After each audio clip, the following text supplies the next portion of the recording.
श्राद्ध पक्ष चल रहा है, गौ माता के 16 दिन तक 16 श्राद्ध में मुख में गया क्षेत्र रहता है।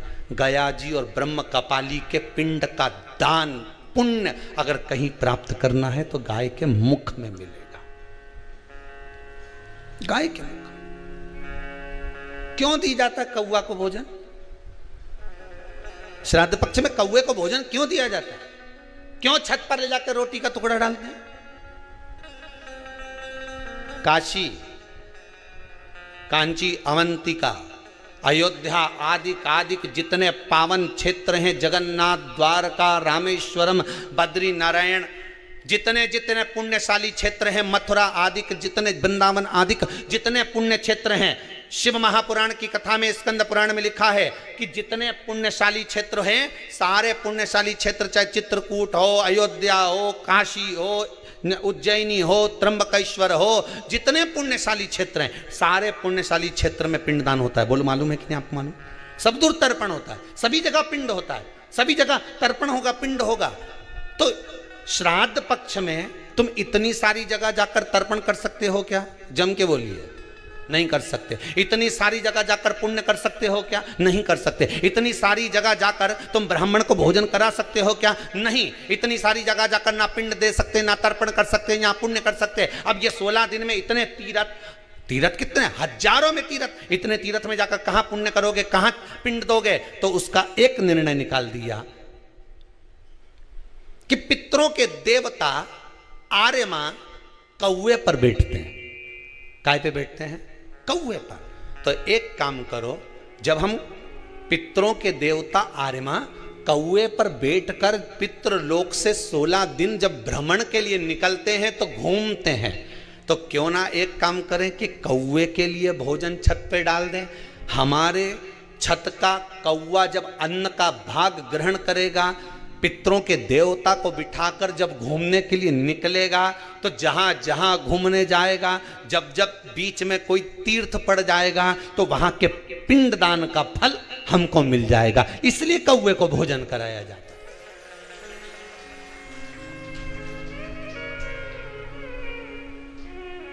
कौवे को भोजन कराने का कारण ही यही है।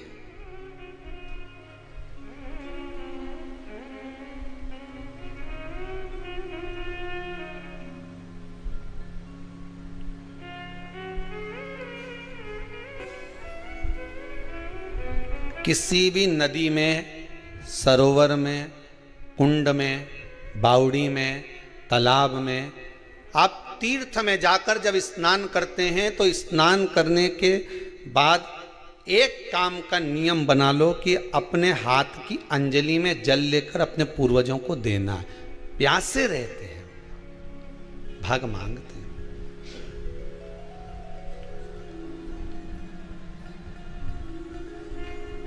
भाग प्राप्त करना।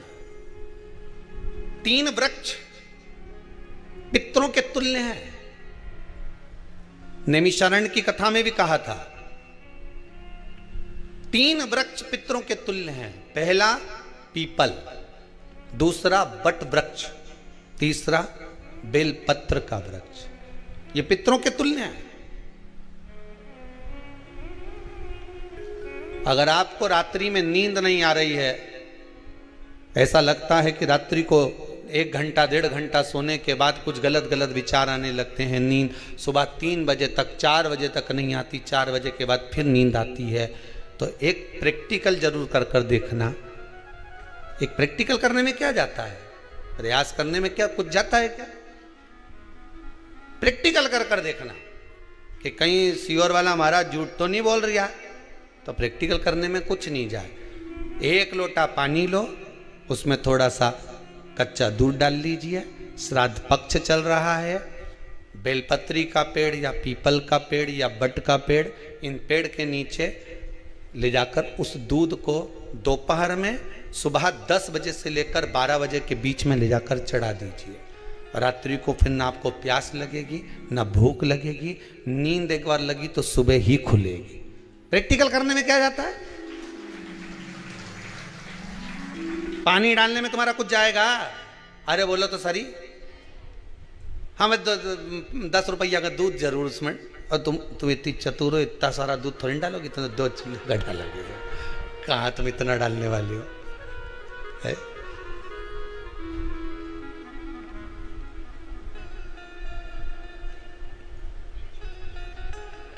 कहा बहुत चतुर चतुर लोग हो रहे संसार में हो।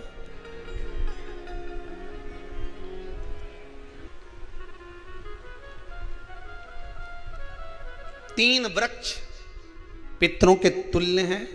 पहला जम के बोलिए पीपल, दूसरा बट वृक्ष, तीसरा बेलपत्री का वृक्ष। तीनों पीपल के वृक्ष में 52,000 ब्राह्मण एक साथ निवास करते हैं, इसलिए पितृतुल्य है। बट वृक्ष ब्रह्मा जी के मस्तक से बना, इसलिए पितृतुल्य है। और बेलपत्री का वृक्ष माता पार्वती जी के अश्रु से बना। जब आंसू गिरे थे माता जगत जननी जगदम्बा पार्वती के, उस समय पर पितृलोक में हलचल उत्पन्न हो गई थी। हमारी नातिन की आंख में आंसू कैसे आ गए? मैनावती की पुत्री है।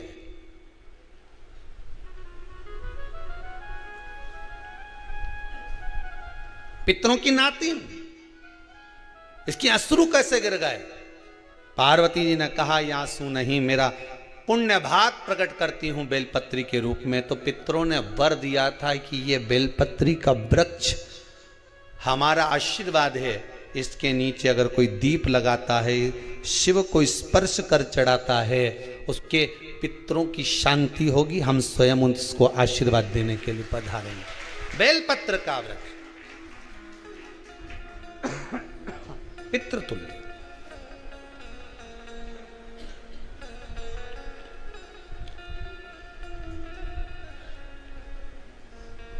तो रात्रि को अगर भूख लग रही है, प्यास लग रही है, तो पितृदोष। दूसरा पितृदोष का लक्षण बताया, घर में कोई शुभ कार्य ना हो, वंश की वृद्धि ना हो। 1 रुपये कमाओ, 1.25 रुपये खर्च हो रहे हैं, पैसा 10 जगह से कमाई आ रही है पर घर में टिक नहीं पा रही है, आया गया, पितृदोष। जरा सी कटोरी पड़ी है उसके पीछे विवाद चालू हो जाए, पानी ढुल गया उसके पीछे विवाद हो जाए, या छोटी छोटी बात में घर में क्लेश मचा हुआ है, पितृदोष है। समझ लो हमारे पूर्वज हमसे खुश नहीं है, प्रसन्न नहीं। कोई कहता है गुरुजी श्राद्ध बड़े बेटे को करना चाहिए कि छोटे को करना चाहिए? शिव महापुराण की कथा कहती है, अगर जायदाद का पूरा हिस्सा बड़े ने लिया हो और तुमने अपनी माता का दूध ना पिया हो तो एक ही को कर लेने दो। अगर माता का दूध पिया है और अगर एक अंगूठी भी ली है, जरा सा एक कपड़ा भी अगर सास का लिया है, तो श्राद्ध तो तुझे करना ही पड़ेगा, करना ही पड़ेगा। तूने मेरा दूध पिया है तो बिल्कुल जम के तो बोलो। अगर तुमने उनका कुछ खाया है तो अब एक काम और हो सकता है, गुरुजी वो श्राद्ध अगर हम नहीं करें और बड़े भैया करें और हम उन्हीं के यहाँ चले जाएं तो चले जा, मना कौन कर रहा है? पूड़ी का तेल तू ले जा, खीर का दूध 2 थैली तू खरीद के ले जा। जितना वहां वो सेवा करे उतनी सेवा तुम करो। गलत है क्या? जायदाद का भी तो हिस्सा किया था। सुई की नोक के बराबर नहीं दूंगा ने, ईंट इधर खसकी है तो हमारी इधर खसका दीजिए। हमारी बसियत में इतना लिखा है तो फिर बसियत में ये भी लिख के जाना चाहिए था। मैं तो क्यों सबके, तुम डरो मत ही रहे एक भी। जब छोरा छोरी के जब सब सामान, प्रॉपर्टी दो ना, जमीन दो ना, जायदाद दो ना, सारा सामान छोरा छोरी के दो, तो उनके लिख के भी जाओ कि हमारी श्राद्ध कर दे अच्छे से, नहीं तो भूतड़ी बन के सताऊंगी। देखिए श्राद्ध करो। कितना दिया तुमको? बोलो ईमानदारी से बोलना, कितना दिया? ढेरों। और एक बात बहुत अच्छे से कहूंगा, आप लोगों के जीवन में उतरे, अगर मायके में भाई, मायके में भाभी, मायके के लोग अगर आपके माँ बाप का श्राद्ध नहीं करते हैं तो बेटी भी अपने माता पिता का श्राद्ध कर सकती है। उसने भी दूध पिया है अपने माता पिता का, पर वो श्राद्ध का भोजन कौन कराएगा? बेटी का पुत्र हो, बेटी की पुत्री हो, वो कराए। और नाम वो नाना नानी का ले ले करे। अगर वो नहीं कर रहे हैं, वो नहीं संभालते, वो नहीं जानते, तो आप करो तो करे। दो भाग होते हैं। जब एक रोटी गाय के मुख में दी जाती है, गाय के मुख में जब हम रोटी देते हैं, एक रोटी जब देते हैं, या तो गाय के मुख में 16 श्राद्ध में जब रोटी देते हैं तो रोटी को बीच में से तोड़कर, रोटी का जो भाग होता है उसको, मतलब ऊपर से फुलका का परत नहीं निकालना है। रोटी जो सीधी सीधी है ना, जैसे ये रोटी है तो इसको बीच में से तोड़ लिया, दो भाग विभाजित कर लिया, नीचे वाले भाग में भी थोड़ा सा गुड़ शक्कर रख लिया, ऊपर वाले भाग में भी गुड़ शक्कर रख लिया, एक के ऊपर एक रोटी को रख लिया, वो गाय को दी। तो अपन श्राद्ध पक्ष में 2 पूड़ी का प्रमाण है कि गाय को 2 रोटी दी जाती है, कुत्ता को 2 रोटी दी जाती है। 2 पूड़ी रख के देते हो, नहीं देते? आप लोग तो देते होगे, 2 पूड़ी के ऊपर पूड़ी रखकर, थोड़ा सा मीठा रखकर, नमकीन रखकर, कुत्ते को भी देते, 2 पूड़ी तोड़कर कागा को भी देते। 2 पूड़ी का प्रमाण कहां से आया? 2 भाग रोटी के टुकड़े का प्रमाण कहां से आया? श्राद्ध पक्ष में ही ऐसा क्यों किया जाता है? बाकी के समय पर तो कोई ऐसा 2 पूड़ी का प्रमाण ही नहीं, पर श्राद्ध पक्ष में ये क्यों कहा जाता है कि पूड़ी के ऊपर पूड़ी रख दे, उसमें मीठा रख दे, खीर शक्कर रख दे, गाय को दिया, कुत्ते को दिया, कागा को दिया, ऐसे क्यों कहा जाता है?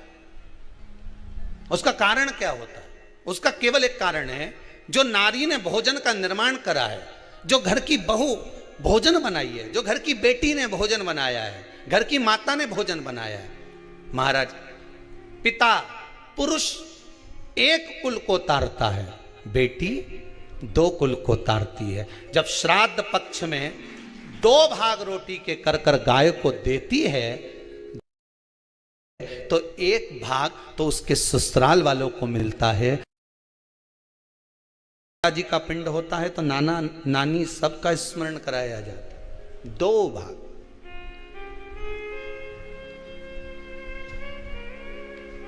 पुण्यता प्राप्त। अब लोगों को मालूम तो है नहीं कि 2 पूड़ी क्यों रखते हैं, उसका कारण वर्णित है शास्त्रों। दोनों पक्ष तारने के लिए, दोनों पक्ष का स्मरण कराने के लिए। महाराज, शिव महापुराण की कथा कहती है, दक्ष प्रजापति के पुत्रों को देवर्षि नारद ने भजन में लगा दिया। एक बेटी हुई जिसका नाम था स्वधा। क्या नाम है उसका? जम के बोलिए जरा, स्वधा। जितने लोग कथा सुन रहे हैं आस्था चैनल पर, पंडाल में, फेसबुक, यूट्यूब पर, तर्पण शिव महापुराण में इस नाम का उच्चारण 5 बार आप लोगों को करना है। ये स्वधा दक्ष प्रजापति की बेटी है और पितरों की धर्म पत्नी है। इस पितरों की धर्म पत्नी स्वधा का नाम लेने से, अगर हमने कंडा, गोबरी, गाय का जो गोबर होता है कंडा, उसको जलाकर अगर धूप नहीं दी हो, या किसी ब्राह्मण को भोजन आदि नहीं कराया हो, या तिलांजलि तर्पण नहीं करा हो, पिंड नहीं दिया हो, या श्राद्ध पक्ष में किसी को कोई दान ना करा हो, तो उसका दोष ना लगे, उसके लिए तर्पण शिव महापुराण में पितरों की धर्म पत्नी स्वधा का नाम का स्मरण आप और हमको साथ में करना। सभी लोग एक साथ में बोलेंगे, स्वधा स्वधा स्वधा स्वधा स्वधा। बस ये 5 बार जो उच्चारण आपने पितरों की धर्मपत्नी स्वधा का करा है, जिस समय पर पितृलोक से आर्यमा देव के साथ में हमारे यहां पर आते हैं, और मेरा बहुओं से निवेदन है, बेटियों से निवेदन है, माताओं से निवेदन है, मान लो आपको कोई ब्राह्मण देवता ने कहा कि आपके यहां पितृदोष है, आपको कह दिया कि पितृदोष है, तो आपको घबराना नहीं है कि महाराज जी मुझे क्या करना पड़ेगा। पितृदोष है, एक चावल का दाना घर में से लीजिए, हथेली पर रखिए, पानी का जो मटका होता है, हंडा होता है, पानी का जो मटका है, हंडा है, जहां पर रसोई घर में तुम पानी रखते हो, उस हंडे के पास में, मटके के पास में उस चावल के दाने को लेकर जाइए, अपने पितरों का स्मरण कर कर स्वधा स्वधा स्वधा स्वधा स्वधा 5 बार बोलकर शंकर भगवान के शिवलिंग पर, तुम्हारे घर में शिवलिंग हो तो घर में, और अगर मंदिर में शिवलिंग हो तो मंदिर में, उस चावल के दाने को चढ़ा दीजिए। कैसा भी पितृदोष होगा समाप्त हो, मात्र स्वधा का स्मरण बहुत।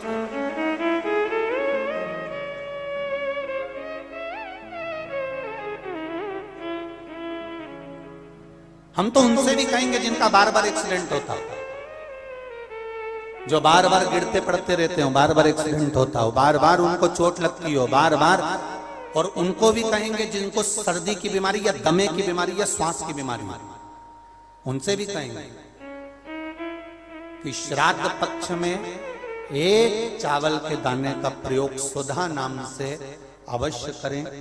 चलने में दम नहीं भराएगी, श्वास नहीं भराएगी, और दूसरा जो सर्दी का जिसको कोटा होता है, बार बार सर्दी हो जाती है, निमोनिया हो जाता है, कफ बना रहता हूं, उनके लिए भी स्वधा नाम का स्मरण। महाराज स्वधा नाम का स्मरण। दक्ष प्रजापति के घर में बेटी का जन्म हुआ जिसका नाम था स्वधा। स्वधा का जन्म लेते ही स्वधा श्वेत वस्त्र को धारण करती थी।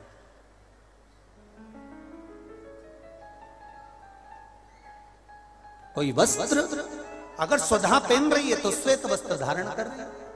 एक दिन माता प्रसूति ने स्वधा को बुलाया। स्वधा आप इधर आओ। स्वधा आई। हाँ मां, हाँ मां। बेटी, जब घर में इतने सारे आभूषण हैं,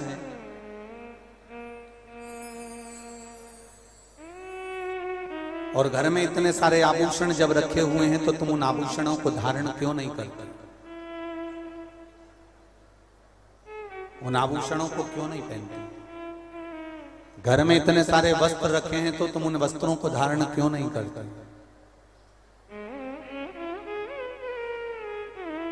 स्वधा कहती है, मां, संसार सागर में जब किसी के प्राण छूट जाते हैं, और प्राण छूटने के बाद वो जीवात्मा अगर अच्छी जीवात्मा है तो वो देवलोक चली जाती है। जो बुरी जीवात्मा है वो भटकती रहती है, भटकती है। मां, उन जीवात्माओं के कल्याण के लिए मैं श्वेत वस्त्र धारण करता हूं।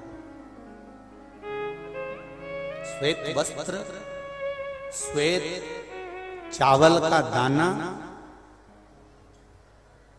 श्वेत दूध, श्वेत दही, श्वेत शकरखंड, श्वेत पुष्प,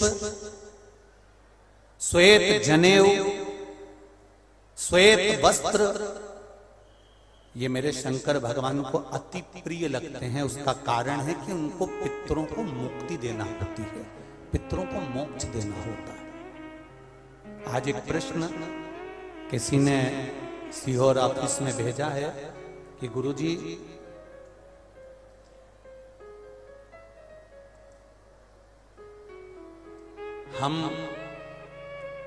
हमको श्राद्ध पक्ष में हम जो ब्राह्मण को भोजन कराते हैं या हम किसी को भोजन कराते हैं, तो वो हमारी जीवात्मा को क्या वो मिलता है?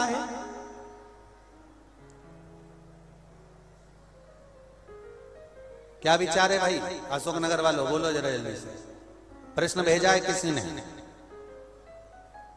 हम अगर किसी ब्राह्मण को भोजन करा रहे हैं, हम किसी को भोजन दे रहे हैं, तो वो हमारी जीवात्मा को मिलता। 3 प्रश्न हैं और तीनों प्रश्न का उत्तर जरा देखिएगा, बड़ा ध्यान रखना।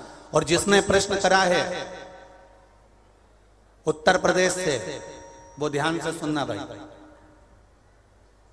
हमने ब्राह्मण को भोजन कराया, हमने संत को भोजन कराया, हमने गुरु जी को भोजन कराया, तो वो मिलेगा। पहले तो ये अंदाजा करिए कि आप भोजन दादा ससुर के नाम से करा रहे हो, तो दादा ससुर का नाम लेना पड़ेगा। बोलो सही है कि गलत है? गोत्र बोलना पड़ेगा। उसका कारण क्या होता है कि हमने पत्र लिखा और ये पत्र लिखकर हमने इसको मोड़कर हमने वो डाकघर के डब्बे में डाल दिया। हमने नाम लिखा, पता लिखा, पिन नंबर लिखा, एड्रेस पूरा लिखा, मोबाइल नंबर पूरा लिखा और हमने डब्बे में डाल दिया। अब पूरे अशोक नगर में चौराहे चौराहे पर ढेर सारे डाकघर के डब्बे लगे। इन सब डब्बों में से चिट्ठी इकट्ठी होती है, एक जगह पर आती है, बड़े डाकघर में पहुंचती है, बड़े डाकघर में से छटकर फिर एड्रेस पढ़ा जाता है। एड्रेस में तुम्हारा नाम पढ़ेगा बाद में, पहले ये पढ़ेंगे कि पिन नंबर क्या है, फिर पढ़ेंगे कि शहर का नाम क्या है। उसमें लिखा होगा गुना और गुना का पिन नंबर डाला होगा, तो चिट्ठी को छाट छाट कर अलग रखते जाएंगे। अब गुना में ये चिट्ठी बड़े डाकघर में जाएगी, बड़े डाकघर में चिट्ठी पहुंची गुना के। अब वहां पर बैठकर छाटा गया कि बजरंग कॉलोनी के पास कौन रहता है, तो एलआईजी के पास कौन रहता है, तो चारभुजा नाथ जी के पास कौन रहता है, तो राजेश्वर मंदिर के पास कौन सा रहता है, कौन से वार्ड में रहता है, उसको छाट कर अलग रखा जाएगा। फिर वहां के डाकघर वाले व्यक्ति को, उस डाकिया को वो दिया जाएगा और उससे कहा जाएगा कि ये चिट्ठी पहुंचा दो। अब जरा प्रोसेस देखिए, डाली थी अशोकनगर में, इतने सारे डब्बों में इकट्ठी होकर एक डब्बे की चिट्ठी एक जगह पर इकट्ठी हुई बड़ी डाकघर में, वहां से इकट्ठी होकर फिर दूसरे डाकघर में गई, वहां से फिर धीरे धीरे डिवाइड होती चली गई। उसी तरह तुम्हारी लिखी हुई डाकघर की चिट्ठी जब वहां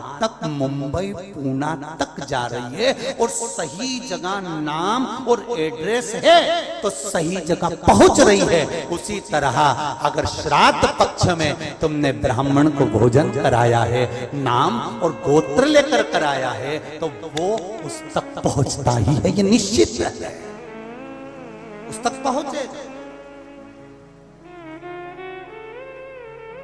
फिर दूसरा प्रश्न किया उसने, गुरुजी से पूछ के बताना कि गुरुजी तो कथा में कहते हैं कि मनुष्य की योनि छूटने के बाद फिर कौन सी योनि मिलती है किसको मालूम, ये गुरुजी ने कथा में कहा। तो हम भी नहीं कह रहे झूठ की हमने कथा में नहीं किया, हमने कहा। तो उसने प्रश्न करा, अगर वो दूसरी योनि में होगा तो तुमने जो भोजन दिया हो सकता है वो सांप बन गया, चींटी बन गया, झिंगूर बन गया, शेर बन गया, तो वो खीर पूड़ी खाएगा क्या?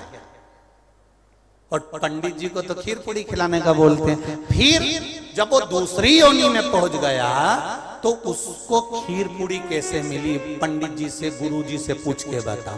तो हमारा निवेदन है, जब हम यहाँ से रुपया अमेरिका भेजते हैं तो वहाँ हमारा इंडियन पैसा नहीं होता, वहाँ डॉलर में चेंज हो जाता है। उसी तरह खीर पूड़ी भी डॉलर में चेंज हो जाती है, जैसा वो खाएगा वैसा उसे मिल जाएगा। जब भारत की करेंसी, भारत का पैसा यहां से डाला आपने अमेरिका, तो अमेरिका में बदल गया, आपने ऑस्ट्रेलिया डाला वहां में बदल गया, आपने कहीं डाला नेपाल ले गए तो नेपाल की करेंसी में बदल गया। जब यहाँ का रुपया वहां पहुंचकर वहां के रुपये में चेंज हो जाता है, तो हमने जो खीर पूड़ी ब्राह्मण को दी है और तुम्हारे यहाँ का वो जीव सांप बना कि झिंगुर बना कि शेर बना कि गीदड़ बना, उसको उस रूप में जो वो खाता होगा उस रूप में मिल जाता। डॉलर चेंज, यहाँ की खीर पूड़ी चेंज, वहां जाते से। फिर तीसरा प्रश्न लिखा, अगर हमारे घर के पूर्वज शिव महापुराण की कथा सुन सुन के तर गए, तो फिर हम श्राद्ध काय को करें? उनको तो मिलेगा ही नहीं, वो तो वैकुंठ पहुंच गए, फिर उनको श्राद्ध में भोजन कराने से मतलब क्या?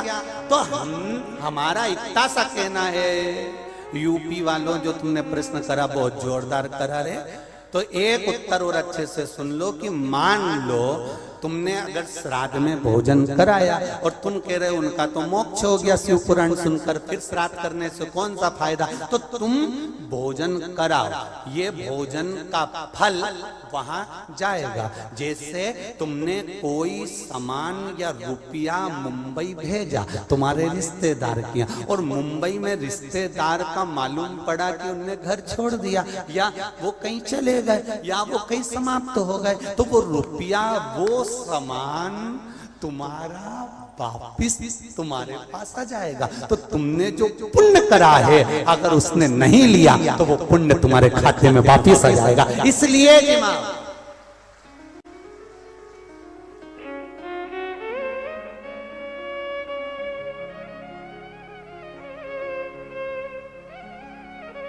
पुण्य करो, सत्कर्म करो, और कथा का स्मरण। बड़े बड़े किस्मत वाले हैं अशोकनगर वालों, बहुत बहुत किस्मत वाले हो, घर जाके नजर उतरवा लेना राई नोन से। इतनी जोरदार किस्मत पायो कि तर्पण शिव महापुराण की कथा, और कोई साधारण जगह पर नहीं, राजराजेश्वर की भूमि पर श्रवण कर रहे हो, कोई साधारण जगह नहीं। बाबा देव अधिदेव महादेव राजेश्वर भगवान की भूमि पर श्रवण कर रहे हो, किस्मत वाले हो, तर्पण शिव महापुराण की कथा सुन लो। और आज कथा का कौन सा दिन है? चौथा। कितने दिन बचे? 25 को समापन, अमावस्या, खीर पूड़ी खाओ, और दूसरे दिन से फरियाल की तैयारी में लग जाओ। नवरात्रे चालू हो जाएंगे। 25 तारीख को यहाँ कथा समापन हो जाएगी। 26 तारीख को मंदसौर के नीमच रोड पर राष्ट्रीय स्वयंसेवक संघ आरएसएस द्वारा विशाल शिव महापुराण की कथा, जिसका नाम मंदोदरी शिव महापुराण की कथा होगी।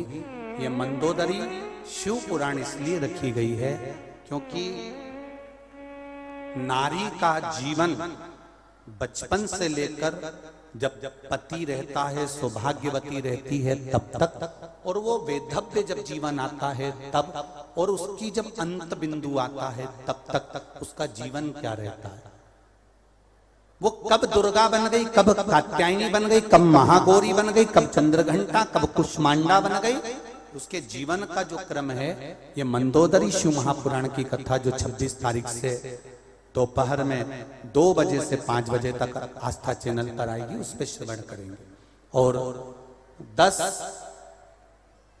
अक्टूबर से 16 अक्टूबर तक दोपहर में 1 बजे से 4 बजे तक काशी वाराणसी की पावनधरा गढ़वा घाट रोड मलैया रमना बाईपास विश्व सुंदरी पुल के नीचे वाराणसी में दोपहर में 1 बजे से 4 बजे तक काशी की पावन धरा पर, जैसे मंदसौर में मंदोदरी शिव महापुराण की कथा है, काशी में विचार करते रहे कि कौन सी शिव पुराण की कथा वाचें, तो विचार करा गया ज्ञानवापी शिव महापुराण की कथा काशी में होगी। ज्ञानवापी शिव महापुराण की कथा जो स्कंद पुराण में ज्ञानवापी का महत्व बताया गया है, उस पर आधारित रहेगी। कितनी वापियां, कितनी नदियां वाराणसी में जुड़ती हैं, कितने कुंड, कितने तालाब वाराणसी में आए हैं, उन सब का विस्तार से वर्णन होगा। तो वहां काशी में ज्ञानवापी शिव महापुराण की कथा का स्मरण होगा। 1 से 4 मंदोदरी शिव पुराण मंदसौर चले। तो यहां शिव भक्ति कह रही है, शिव पुराण वर्णन कर रही है।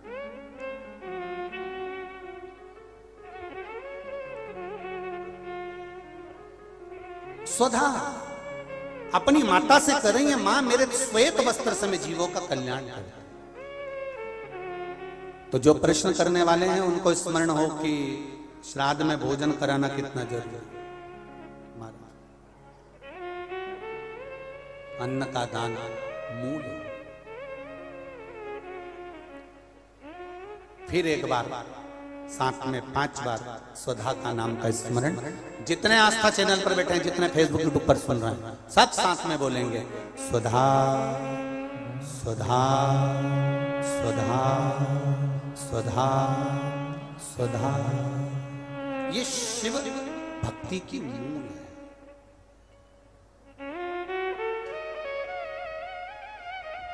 शिव भक्ति। दक्ष प्रजापति के पास में प्रसूति ने जाकर निवेदन किया। माता प्रसूति ने कहा अपने पति से, अपने स्वामी से, स्वामी घर में बेटी बड़ी हो गई है, इसका विवाह करना चाहिए। और स्वधा का विवाह किससे करें? क्योंकि दिन भर तप मुद्रा में रहती है, दिन भर शांति से बैठकर भगवान शिव की भक्ति में डूबी रहती है। इसका विवाह किससे किया गया?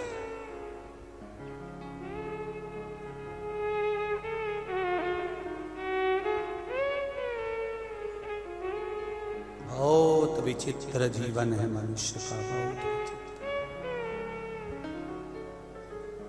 जिस माता पिता की पूरी लाइफ बच्चे की जिंदगी बनाने में निकल जाती है। किसी माता को देखो, किसी पिता को देखो, और आपका भी विवाह होगा, आपकी भी शादी होगी, आप भी माता पिता बनेंगे। एक माता पिता की पूरी जिंदगी, पूरी लाइफ बच्चों की जिंदगी, बच्चों की लाइफ बनाने में निकल जाती है। और वो ही बच्चे अपने मोबाइल के स्टेटस पे लगाते हैं माय वाइफ माय लाइफ। मेरी वाइफ ही मेरी लाइफ। तो विचार करो उस माता पिता को कितना दुख होता होगा जिनने अपनी पूरी लाइफ तेरे लिए लगा दी, पूरी जिंदगी तुझको तेरी लाइफ बनाने में लगा दी, और तुम लिख रहे हो my wife is my life. मेरी पत्नी ही मेरी लाइफ है, जिंदगी।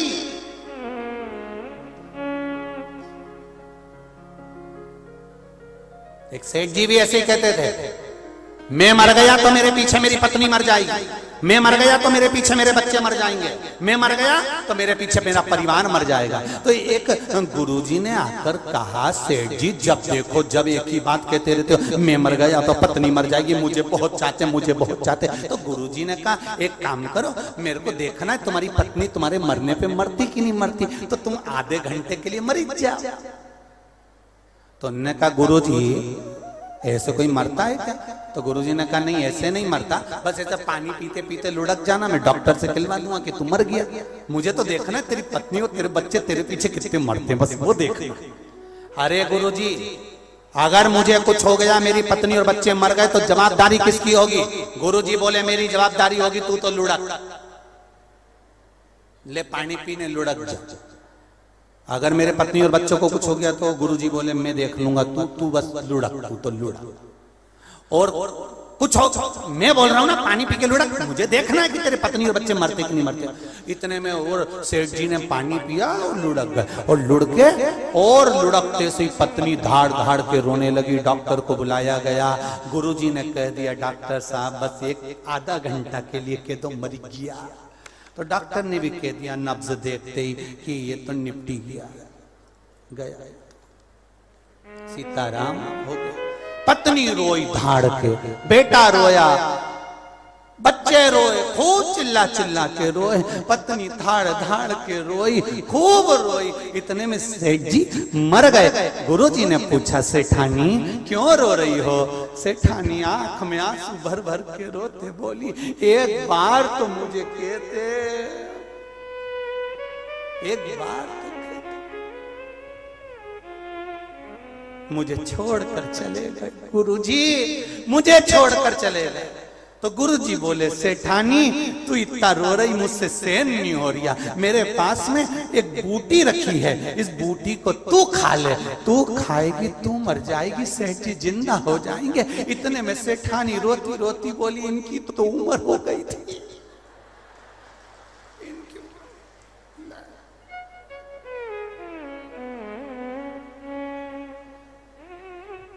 सेठ जी को आया गुस्सा, उठने ही वाले थे। गुरुजी ने चिमटा फोड़ दिया, चुपचाप पड़े रहे, हिलना ही मत, बिल्कुल पड़े रहे। छोरा रो रहा था, बेटा तू क्यों रो रहा है? पिताजी ने बताया भी नहीं कि किससे कितना लेना था और मर गए।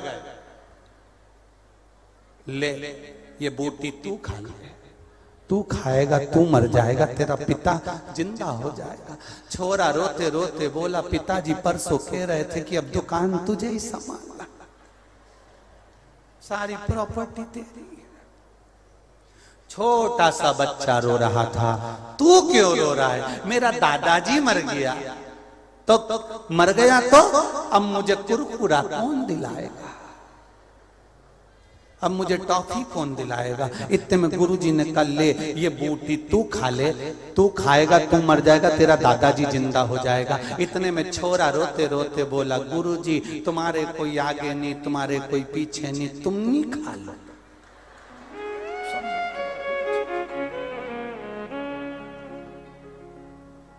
सब गुरुजी को खिलाने में लगे। अरे वावारी दुनिया, मतलब की दुनिया में किसी का कोई नहीं। श्री राम के संग हजारों सखा, वनवास हुआ तब कोई नहीं। वावारी दुनिया, मतलब की दुनिया में किसी का कोई नहीं। कौन किसका है? केवल सब लुटेरे बैठे हैं। सब मरते ही तुम्हारी अर्थी निकली और इन्होंने तुम्हारी चादर, गोदड़ी, कपड़े सब बाहर, जम के बोलो जरा, जम के बाहर फेंके।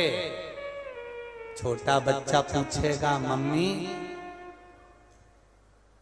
कपड़े क्यों फेंक रहे हो? बेटा दादाजी के हैं, वो मर गए। मम्मी तो चद्दर क्यों फेंक रही हो? दादाजी के हैं, वो मर गए। ये गोदड़ी क्यों फेंक रही हो? दादाजी के, वो मर गए। तो छोटा सा बच्चा कहेगा, मम्मी वो गले की चेन निकाली थी, वो भी तो फेंक दो। तो मम्मी चुपचाप,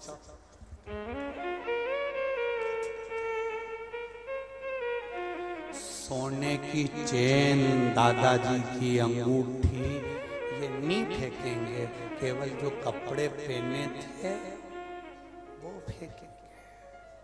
कौन फेंकेगा?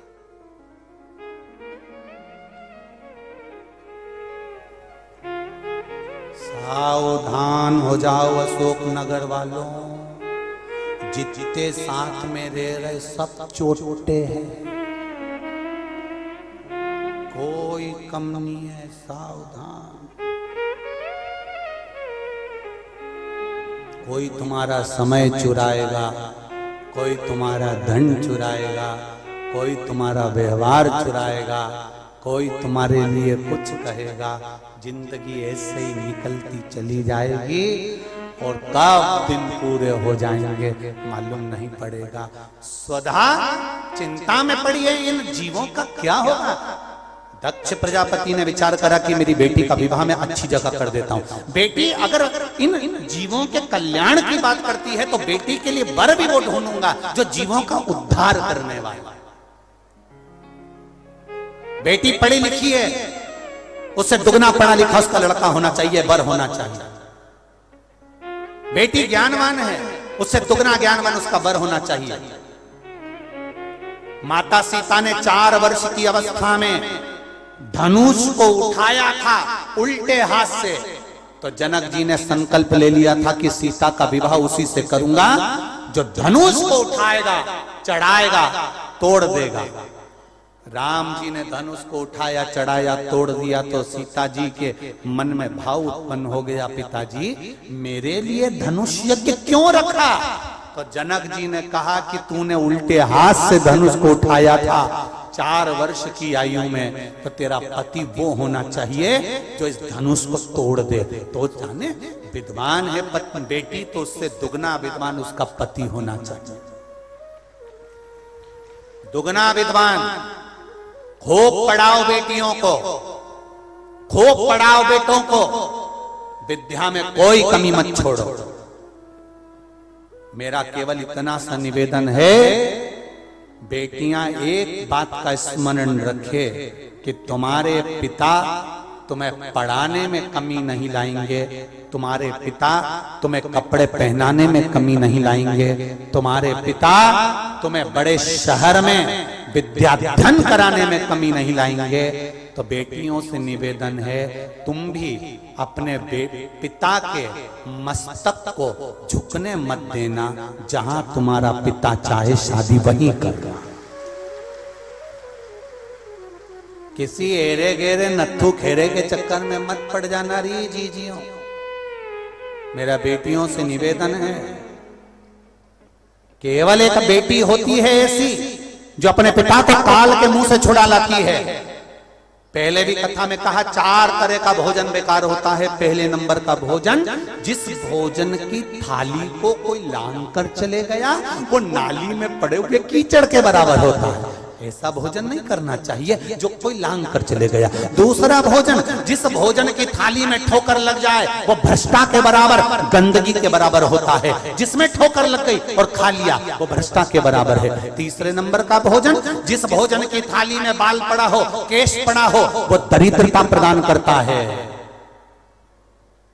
और चौथे नंबर का भोजन, पति और पत्नी एक ही थाली में साथ बैठकर भोजन कर रहे हो तो वो मदिरा के बराबर होता है। ये 4 तरह का भोजन होता है। सनातन हिंदू धर्म में रीति है, पति के भोजन करने के बाद पत्नी उसी थाली में अगर भोजन करती है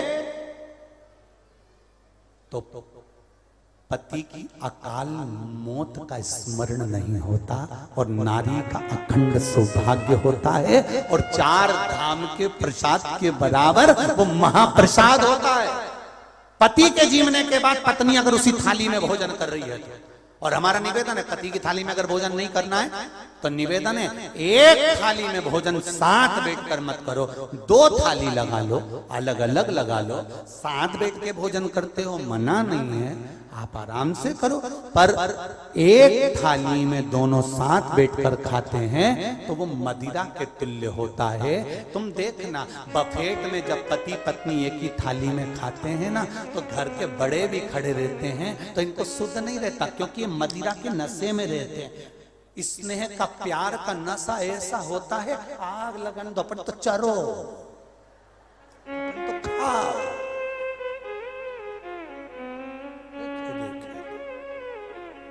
अलग अलग थाली लगा लो, दोनों एक साथ खाना है तो। पर पति और पत्नी 4 तरह का भोजन बेकार होता है। पहले नंबर का बोलो कौन सा, जम के बोलो जरा, जिसको कोई अच्छी जम के बोलो, लांग गया। दूसरा ठोकर लगा हुआ, तीसरा बाल पड़ा हुआ, और चौथा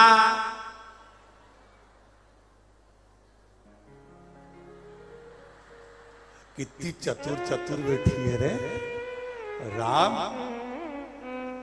गजब की जगदम्बा है रे राम जी। चौथे तरह का भोजन है पति पत्नी एक थाली में भोजन ना करें।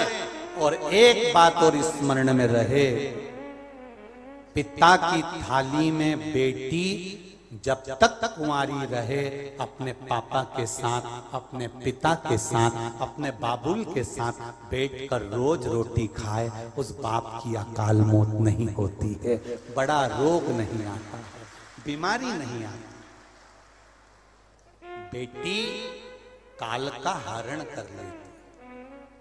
मेरा निवेदन है अगर बेटियां आपकी बाहर पढ़ने गई हैं, थोड़ा प्रेशर बढ़ा, बेटियां बाहर पढ़ने के लिए गई हैं, और बेटी अगर बाहर पढ़ने के लिए गई है और पढ़कर अगर आई है तो उसको कहना बेटा पापा के साथ भोजन कर, पिता के साथ भोजन कर। क्यों? अगर कहीं से कोई काल आ भी रहा होगा ना, तो बेटी अगर बाप के साथ बैठकर भोजन करती है, जब तक वो कुंवारी रहती है, तो पिता का सारा काल बेटी के मात्र ग्रास करने से ही समाप्त हो जाता है। वो बेटियां होती, बेटी साधारण नहीं है। मेरा बेटियों से निवेदन रहा है, पहले भी आज भी कहूंगा, एक मन में शिव महापुराण के प्रति संकल्प धारण कर लो कि हमारे पिता जहां चाहेंगे मैं शादी वहीं करूंगा। ये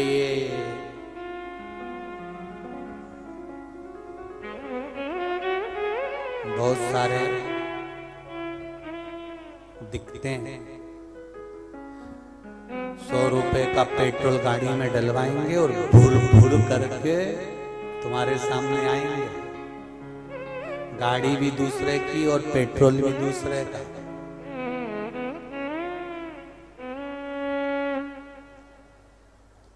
₹100 की गाड़ी और डीजल को देखकर विवाह मत कर लेना मेरी बेटियों। जरा सा स्वरूप देखकर विवाह मत कर लेना मेरी बेटियों।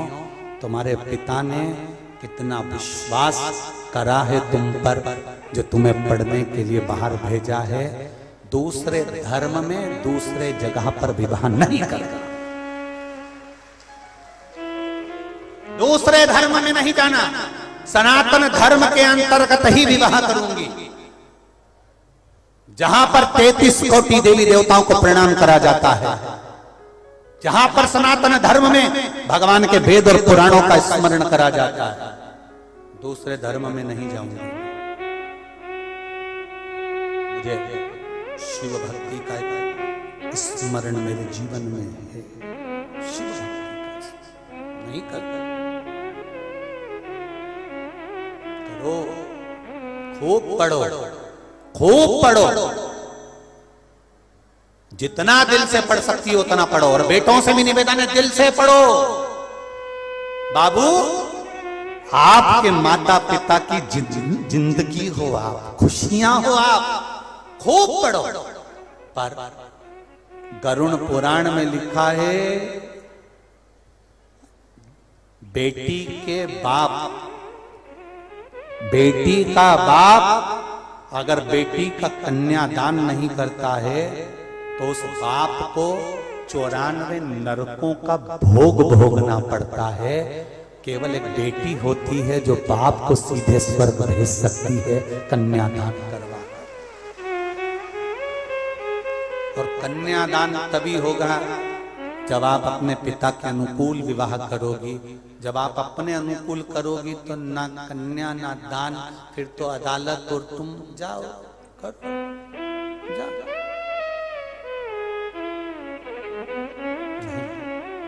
किसी का दिल दुखाकर विवाह नहीं करना। तुम्हें बड़ा होते देखकर तुम्हारे पिता कितने खुश होते हैं, तुम्हें कपड़े दिलाना, सामान दिलाना, विद्या अध्ययन कराना, कितना खुश होता है पिता। तुम्हें स्कूल छोड़ने जाना, स्कूल से लेकर आना, कितना प्रसन्न होता है पिता। और उस पिता के अनुकूल अगर विवाह नहीं हुआ तो वो पिता रोता है, अंदर से कछोता। करो, हाँ, सनातन धर्म में करना। हम ये नहीं कहेंगे कि आप सनातन धर्म में ब्राह्मण, क्षत्रिय, वैश्य, शूद्र, ये सब आनंद में जो भगवान को माने, ईश्वर को माने, जो भगवान की भक्ति में डूबा हुआ, और जो कभी मंदिर ही नहीं जाए, माथे पर तिलक ना लगाए। हमें बड़ी खुशी हुई सांसद महोदय, बड़ी प्रसन्नता का विषय है। आपको देखकर बड़ी प्रसन्नता होती है कि आप धोती पहनकर, तिलक लगाकर जब व्यासपीठ के करीब में आते हो तो हमको अच्छा लगता है कि सनातन धर्म की यही ध्वजा है, यही पहचान।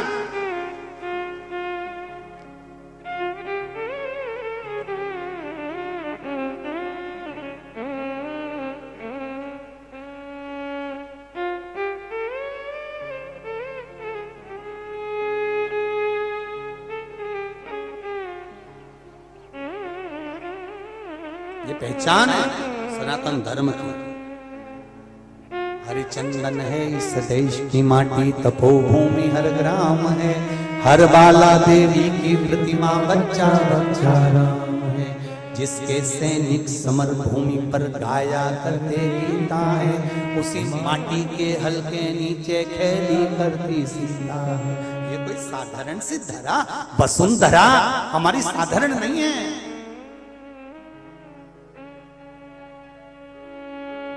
कितना कितना उठो जवान देश के वसुंधरा उतार दी, उठो जवान देश के वसुंधरा उतार दी।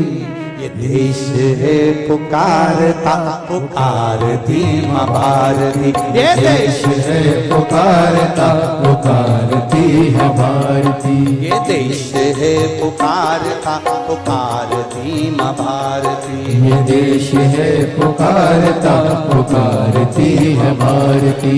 उठो जवान देश के वसुंधरा पुकारती, उठो जवान देश के वसुंधरा पुकारती, उठो जवान देश के वसुंधरा पुकारती, उठो जवान देश के वसुंधरा पुकारती। ये देश है पुकारता पुकारती माँ भारती, ये देश है पुकारता पुकारती है भारती। हो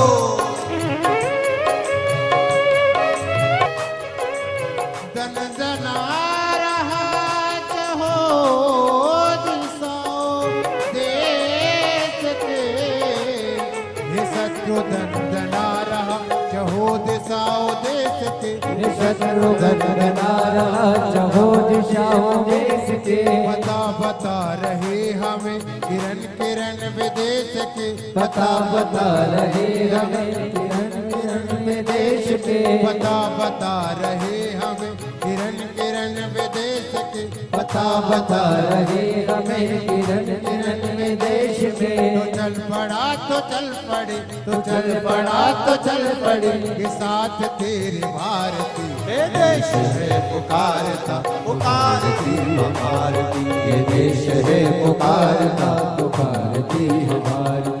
उठो जवान देश के वसुंधरा पुकारती, उठो जवान देश की वसुंधरा पुकारती, उठो जवान देश के वसुंधरा पुकारती, उठो जवान देश की वसुंधरा पुकारती। ये देश है पुकारता पुकारती माँ भारती, ये देश है पुकारता पुकारती है भारती, ये देश है पुकारता पुकारती माँ भारती, ये देश है पुकारता पुकारती।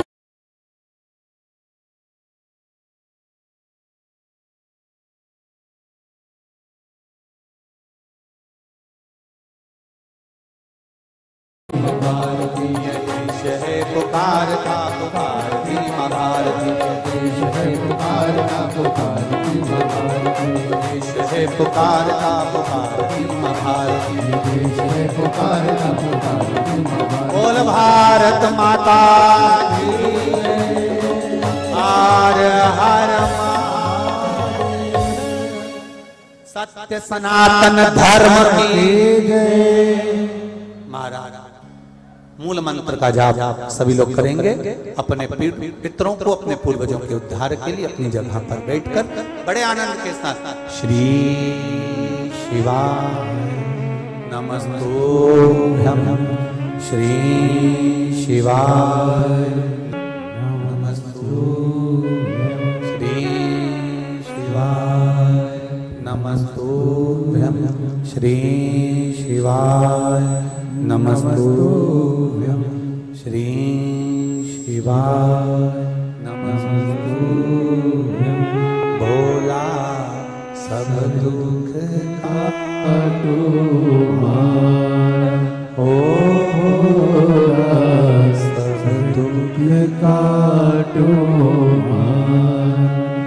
शिव शंकर जपो तेरी माला, भोले बाबा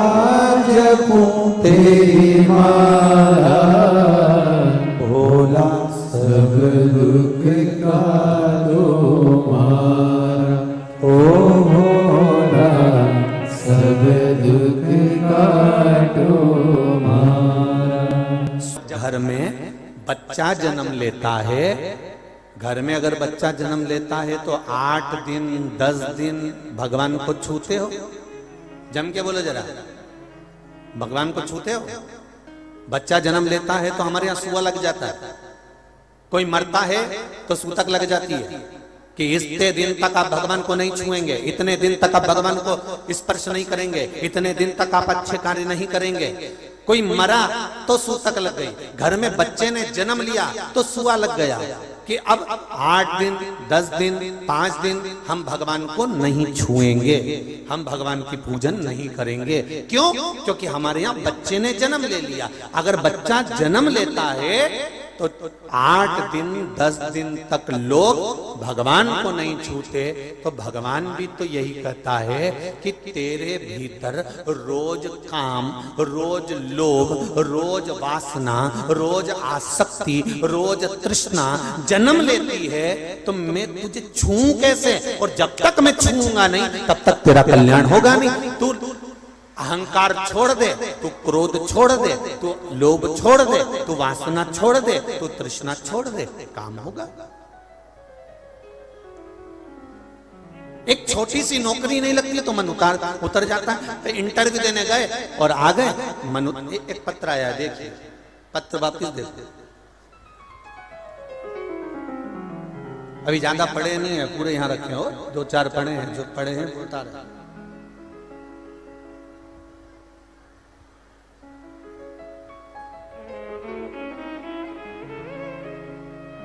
मेरा नाम इंजीनियर राजा रघुवंशी है, ग्राम पीमरी, जिला अशोकनगर का निवासी हूं।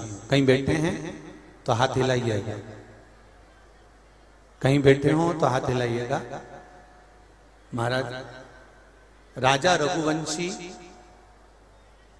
कहीं बैठे हो तो हाथ। अच्छा, पत्र आप ही लेके आई हैं क्या? दोनों हाथ हिला दीजिए। श्री शिवाय नमस्ते।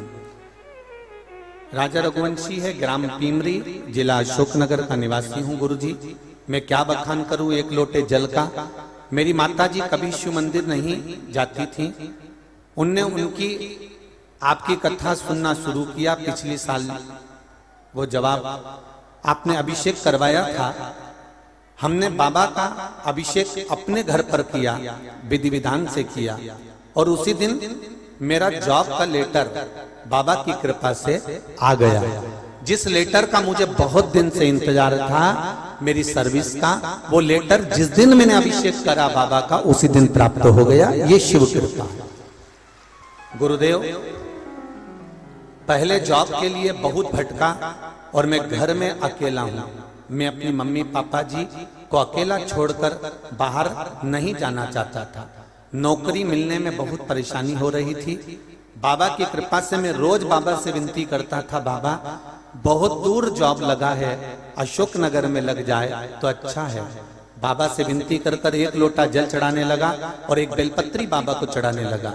बाबा की कृपा गुरुजी ऐसी हो गई कि मेरा प्रोजेक्ट फिर पास हो गया और मुझे अशोकनगर में बाबा की कृपा से अशोकनगर में जॉब मिल गई। प्रोजेक्ट मैनेजर के पद पर आज मैं सर्विस कर रहा हूं। ये शिव की कृपा है, ये शंकर की उदारता। तेरी कृपा बिना न हिले एक भी अणु, लेते हैं श्वास तेरी कृपा से तनु तनु। बखान क्या करूं मैं राखों के का, चपटी पवोत में खजाना कुबेर का। आप दिल से उससे कहो, आप मन से उसको प्रसंग बोलो, सुने। इतनी जल वृष्टि होने के बाद इतना पानी गिरने के बाद, रोडों पर कीचड़ होने के बाद भी आपका विश्वास। जब हम गाड़ी में आ रहे थे तब हम देख रहे थे कई माताएं अपने छोटे छोटे बच्चों को कंधे पर बिठाकर, कोई गोदी में लेकर, बिना चप्पल के नंगे पैर चली जा रही है शिव महापुराण की कथा सुनने के लिए। यह विश्वास नहीं तो और क्या है? ये भरोसा नहीं तो और क्या है? एक बार अगर नौकरी नहीं लगी, एक बार अगर सर्विस नहीं लगी, एक बार मान लो अगर काम छूट भी गया तो टेंशन मत लेना, उस बाबा के भरोसे रहना, उस बाबा के भरोसे। और देखिए, अगर एक आध नौकरी चली भी जाए ना और ऐसा लगे कि बताओ मेरी नौकरी नहीं लगी और बहुत उदास हो गए, तो उदास मत होना। अगर नौकरी नहीं लगी और बहुत उदास हो गए तो उदास मत होना।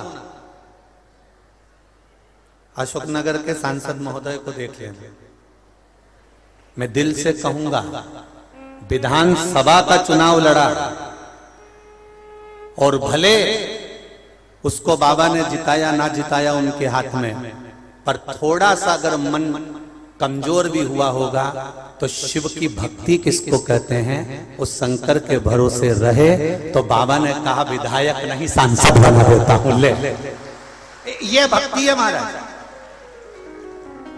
अब अगर सोच के बैठते कि भोलेनाथ तुमने गड़बड़ी कर दी, भोलेनाथ में हमने इतना करा, भोलेनाथ जी हमने रोज अभिषेक करा, भोलेनाथ जी हमने रोज भगवान की आराधना करी और आपने हमारा ये वाला चुनाव तो हमको जिताना था, तुमने हरा, तो भगवान ने तुम्हारे लिए प्लानिंग थोड़ी ज्यादा करके रखी है।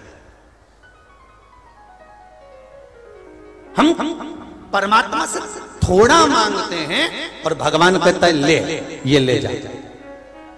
और भगवान से हम ये कहें कि बाबा ऐसी कृपा करना कि जो मेरे हित का हो और जो आपको पसंद हो और जिसमें मेरी जिंदगी का सुख हो और मेरे महादेव की कृपा हो, बस वही कर देना। तो भोलेनाथ अपने हिसाब से कर। मेरा शिव, आप जो मांग रहे हो भगवान से कहो कि जो मेरे हित का हो, जो मेरे आनंद का हो, वो मुझे दीजिए। बस शिव महापुराण की कथा और गीता एक ही बात कहती है कि कर्म करने में पीछे मत हटो। आप मेहनत करने में पीछे मत हटो, बहुत करो। एक बार बादलों की हड़ताल हो गई और सारे बादलों ने आपस में मीटिंग कर कर कह दिया कि अब हम नहीं बरसेंगे, इंद्र देवता से हमारी लड़ाई हो गई, 10 वर्ष तक पानी पृथ्वी पर नहीं गिरेगा। ये बादलों ने संकल्प ले लिया।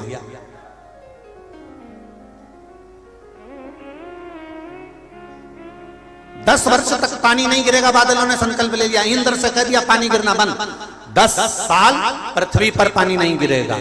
किसानों को मालूम पड़ा कि बादलों ने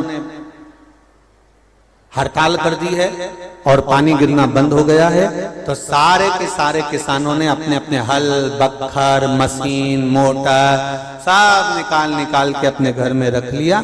एक किसान, एक गांव का व्यक्ति, एक किसान रोज बखर चलाने जाता है, रोज जमीन को तैयार करता है। एक बादल वहीं से निकल कर जा रहा था। उस बादल ने उससे पूछा, भाई एक बात बता, जब 10 साल तक पानी नहीं गिरेगा तो तू रोज बखर क्यों चला रहा है? जब 10 साल तक पानी नहीं गिरेगा तो तू रोज हल क्यों चला रहा है? जब 10 साल तक पानी नहीं गिरेगा तो तू ये बीज क्यों बोना चाहता है? इतने में किसान ने कहा, 10 साल में मैं बखर चलाना ना भूल जाऊं, इसलिए मैं रोज बखर चलाता हूं। बादलों के मन में आया कि 10 साल में हम पानी बरसाना भूल गए तो बादल ने तुरंत पानी बरसा कर देखा कि बरस रहा है कि नहीं बरस रहा। बस वो पानी बरसना था और पानी बरसा। सारे किसान बैठे की बैठे रह गए। जो रोज बखर चला रहा था वो बीज बोकर फसल लेकर चला। ये तैयारी फसल की पूरी रखो, पूरी। जब बरसे तब बीज बो दो, जब बरसे तब पूरी तैयारी रखी, भजन करते रहो। कल कथा में कहा था खाते समय बत्ती सी याद आएगी, पढ़ते समय जम के बोलो जरा, अच्छी जम के बोलो, यहां तक आवाज आना चाहिए। पढ़ते समय चश्मा याद आएगा और मरते समय मेरा महादेव याद आएगा कि वो था। कथा हो रही थी, अशोक नगर में चल रही थी। अरे सांसद महोदय कराए, यादव परिवार कराया और मैं जा नहीं सका। तब महादेव याद आएगा कि मैंने छोड़ दी उस कथा को, मैंने छोड़ दिया उस भजन को, मैंने छोड़ दिया उस मंत्र स्मरण को, मैंने छोड़ दिया उस मौके को। अरे मैं तो जाने के लिए तैयार बैठी थी पर पानी आने लगा। तो भगवान ने भी कहा मिट्टी की तो नहीं बनी थी, चामड़े का शरीर दिया था, गीली हो जाती बस। अरे मेरा तो बहुत मन था कथा में जाने का, पर भीड़ इतनी भीड़। अरे भीड़ का आनंद लेना हो, कभी सत्संग भजन का आनंद लेना हो तो हमने कल भी कहा था कि रात्रि के समय अशोकनगर वालों के तो भाग जगह हैं, कभी रात को आकर यहाँ का माहौल देखेंगे।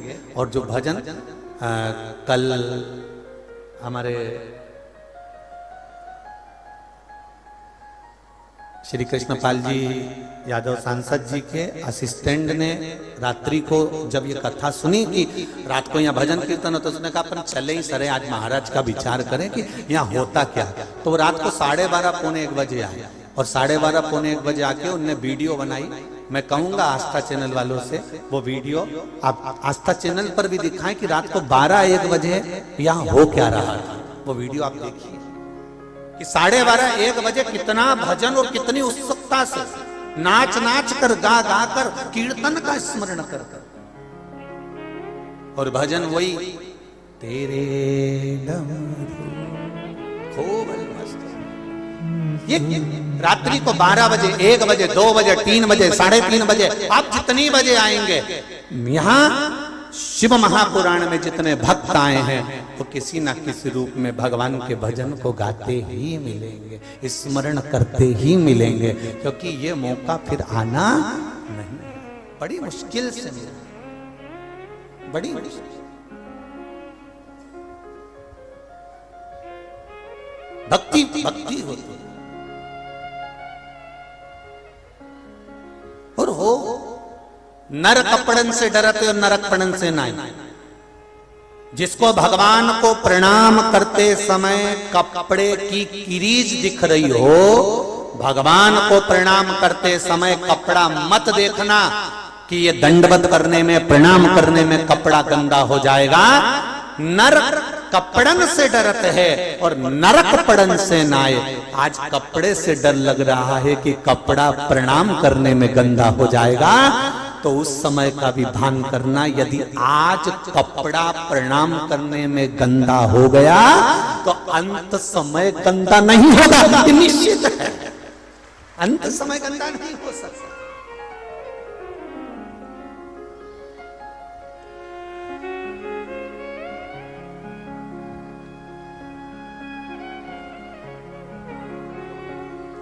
बच्चा छोटा रहता है ना, छोटे बच्चे की गंदगी मम्मी पापा साफ कर देते हैं, पर कोई बड़ा 40 साल 50 साल का व्यक्ति गंदगी करे तो माता पिता साफ करे क्या? अरे बोलो तो जम के, नहीं करे। बचपन की गंदगी को माता पिता साफ करते हैं और जब बड़े हो जाते हो तब गंदगी को माता पिता साफ नहीं करते। महाराज ये उसी तरह से है जैसे बचपन में किया गया पाप तो भगवान भी माफ कर देता है, पर बड़ी अवस्था में किया गया पाप कर्म आपको भजन के बल पर, स्मरण के बल पर, कीर्तन के बल पर, मंत्र जाप के बल पर ही समाप्त करना पड़ेगा। इसके सिवाय वो साफ हो भी नहीं सकता, साफ नहीं होगा वो। अब करो भजन। कई लोग कहते हैं महाराज जी हमने भजन किया, हमने कीर्तन किया, हमने मंत्र करा, हमने 1 लोटा जल चढ़ाया, हमने पशुपति व्रत करा, हमारा यह काम नहीं हुआ। उसके पीछे कारण क्या है? कहीं सुआ तो नहीं लगा? तुम रोज क्रोध को जन्म तो नहीं देते? तुम रोज अहंकार को जन्म तो नहीं देते? तुम रोज वासना को जन्म तो नहीं देते? तुम रोज लोभ और तृष्णा को जन्म तो नहीं देते? रोज तुम्हारे यहाँ पर सुआ लग रहा है, क्योंकि रोज तुम्हारे यहाँ क्रोध का जन्म हो रहा है। तो भगवान कैसे छुए तुमको? कैसे?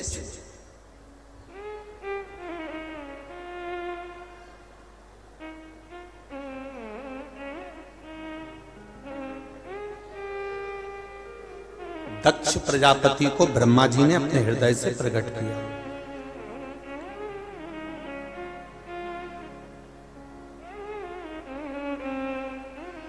और दक्ष प्रजापति ब्रह्मा जी प्रकट करे, दक्ष बाबा के घर में बेटों का जन्म हुआ। और जन्म होने के बाद में जब बेटों का जन्म हुआ तो देवऋषि नारद ने उनको सत्संग में लगा दिया, सत्संग में बिठा दिया।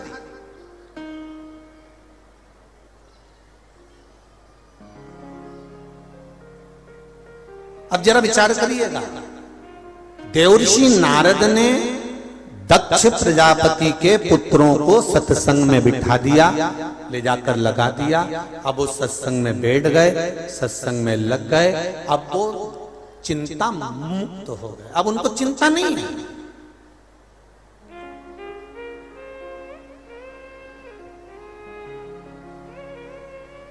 रेल से कभी कहीं गए हो क्या? कौन कौन ने ट्रेन का सफर करा है? जरा हाथ उठाओ। जो कभी भी जिंदगी में एक बार ट्रेन में बैठे हो, सब तो बैठे हो ना, रख लो।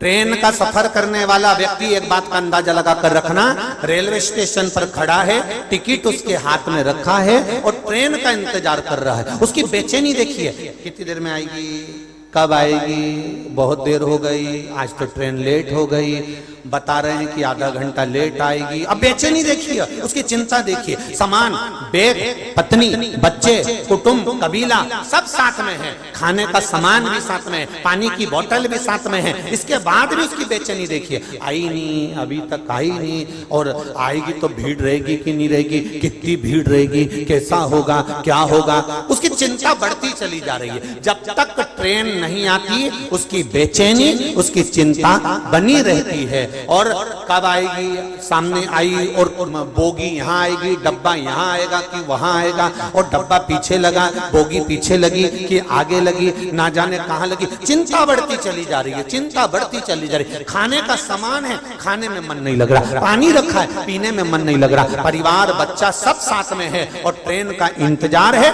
ट्रेन सामने आई और तुम उस ट्रेन के अंदर चढ़कर बैठ गए, सीट पर पहुंच गए, अपना सामान पटका, उसके बाद ऐसी चिंता से मुक्त हुए कि अब तो अशोक नगर उतरूंगी, तब सीट छोड़ो।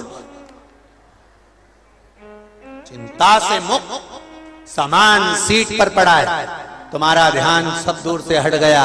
तुमने बिस्कुट का पैकेट निकाला, खोला, खाया, पानी भी पिया, दूसरे को भी दिया और चाय वाले को रोका, ए भैया चाय दो जरा। अभी बाहर इतनी बेचैन हो रही थी, इतनी चिंता, इतनी चिंता, इतनी चिंता, और आते से ट्रेन की सीट पर बैठी और चिंता समाप्त। चिंता गई, क्योंकि बैठी कहां पर है? ट्रेन की सीट पर आकर बैठ गई है, इसलिए चिंता समाप्त हो गई है। शिव महापुराण की कथा कहती है कि जब तक शिव पुराण में जाकर नहीं बैठोगे तब तक बेचैनी बनी रहेगी। जिस दिन इस ट्रेन में आकर बैठ गए उस दिन बेचैनी समाप्त, चिंता गई, समाप्त।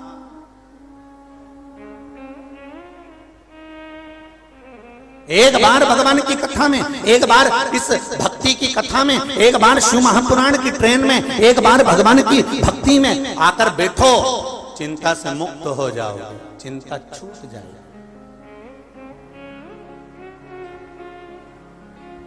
फिर काहे की चिंता? शंभो शरणे मांगू घड़ी रे घड़ी दुख काटो दया करी निदर्शन आपो। तब चिंता से मुक्त हो जाओगे आप। परमात्मा के द्वार, परमात्मा की भक्ति में, परमात्मा के आनंद में जाकर बैठो तो सही। परमात्मा कहते हैं एक बार जो मेरी ट्रेन में आकर बैठ गया, एक बार जो शिव महापुराण में आकर बैठ गया, भगवान कहते हैं उसको चिंता करने की जरूरत नहीं। वो तो बढ़िया बिस्कुट निकाले ने चाय के साथ खूब जोरदार आराम से खाए, कोई चिंता नहीं। अब सौंप दिया इस जीवन का सब भार तुम्हारे हाथों में, हे हार तुम्हारे हाथों में, और जीत तुम्हारे हाथों में। जिंदगी का सर्वस्व परमात्मा को दे दो।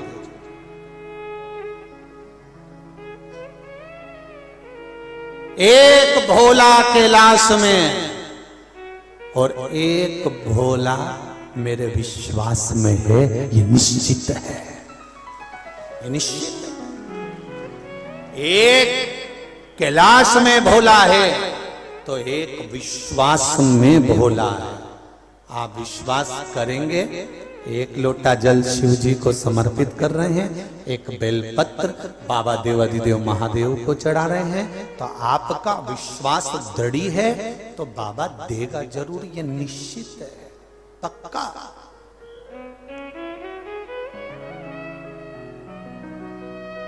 वो देगा।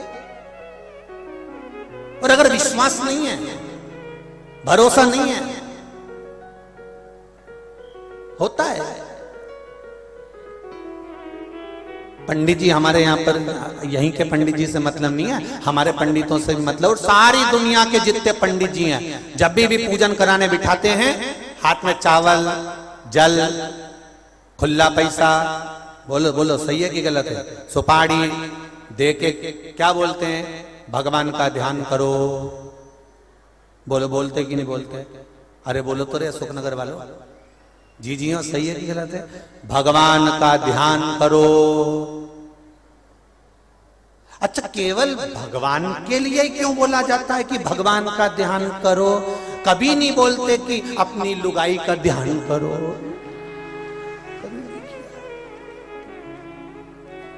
और अगर भले वो बोल रहे हैं भगवान का ध्यान करो, अगर लुगाई का बोलो, पत्नी का बोलो कि पत्नी का ध्यान करो, बिना बोले भी ध्यान पत्नी में चला जाता।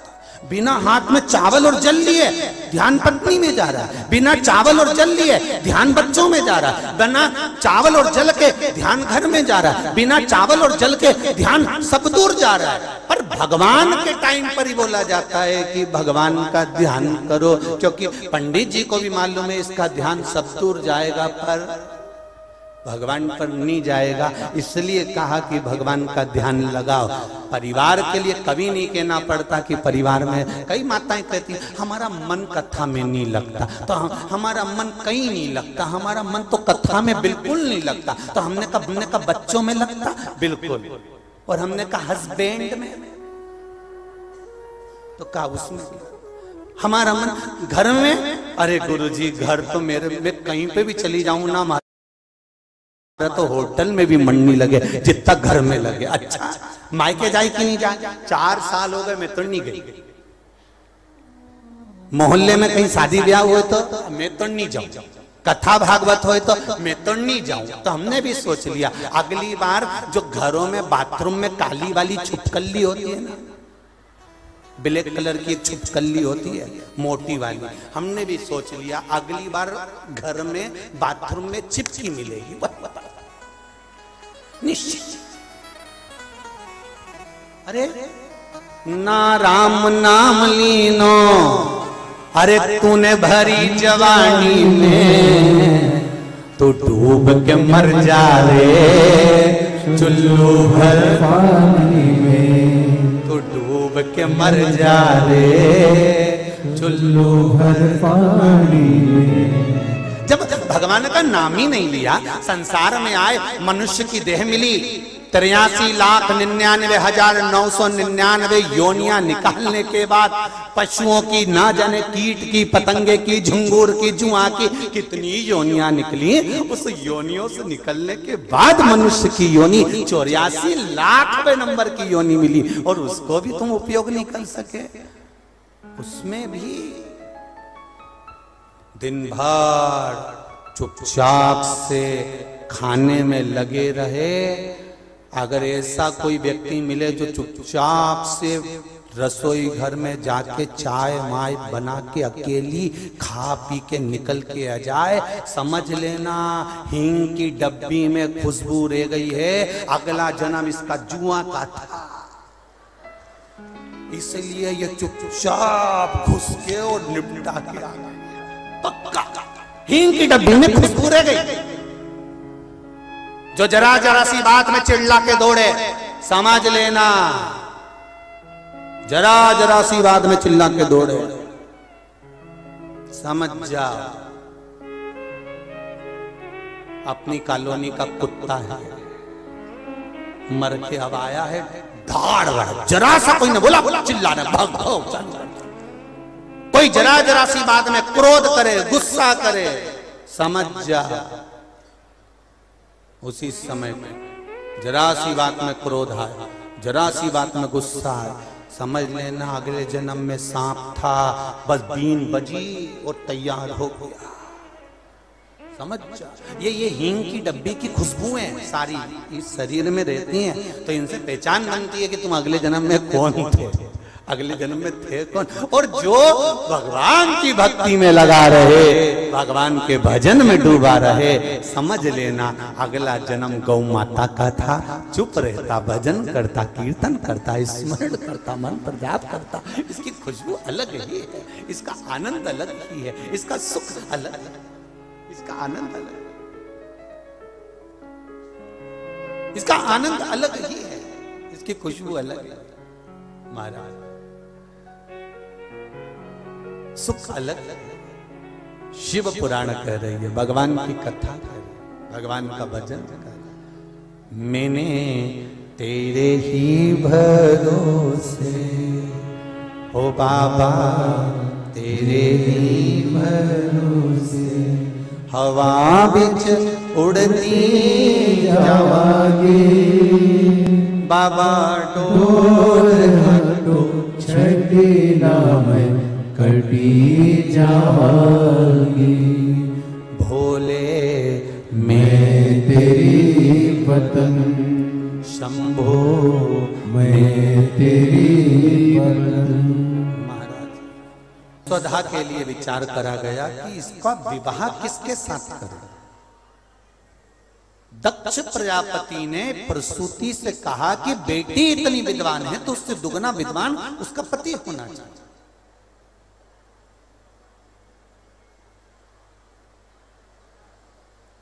बहुत पैसा देकर, ये वाले बड़ा, बहुत पैसा देकर, बहुत धन देकर बेटी को नहीं बिहाना, बेटी को बिहाना तो लड़का अच्छा हो, कमाऊ हो, अपने बल पर कार्य करता,